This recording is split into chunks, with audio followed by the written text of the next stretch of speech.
In this video, you'll learn how to add properties to a page in Notion. By following these steps, you will be able to customize your pages effectively to suit your organizational needs. Start by navigating to the Notion website, open your preferred web browser, and enter the URL for Notion. Ensure you are signed into your account, as you will need access to your workspace to proceed. Next, locate the option labeled Add a Page on the left sidebar. Clicking this will create a new page in your workspace. You should see a blank page appear ready for further customization. Once this appears, click on the blank space to activate the page editing mode. This is where you will begin to add properties and content to your new page. Type in the command /database in the blank space. This action prompts Notion to display various database options, which you can utilize to enhance your page's functionality. After that, select database in line from the list of options provided. This choice allows you to create a database that integrates seamlessly within your page. Now, look for the option labeled Add Property within the database interface. Clicking this will allow you to define new properties that will be associated with your database entries. Choose the type of property you want to add. For example, you might select checkbox to create a simple toggle option. This allows you to track tasks or statuses directly within your database. After selecting the property type, click on Add Property.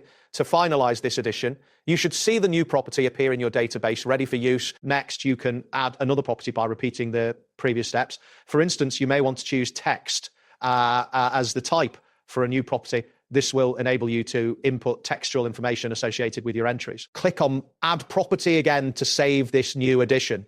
The text property should now be visible within your database structure. Continue by selecting another property type, such as email. This allows you to store email addresses in a structured format within your database. Once you click on Add Property for the email type, it will be added to your database. Each property you add enhances the versatility of your page. To create an entry in your database, click on New Page. This option allows you to begin inputting data associated with the properties you've created. Type in the text that you want for your new entry. This could be any relevant information that corresponds to the properties you've defined. After entering your text, click on Open to finalize the creation of this entry. You will now have a new page that is linked to your database. You can change the properties inside the page you recently created.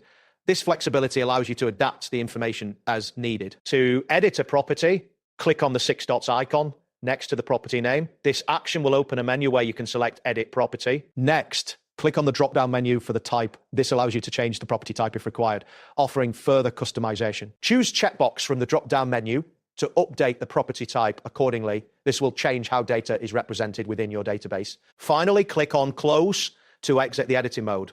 Your changes will be saved automatically, and you can return to your database to view the updated. That wraps up today's guide. Thanks for watching, and catch you in the next tutorial.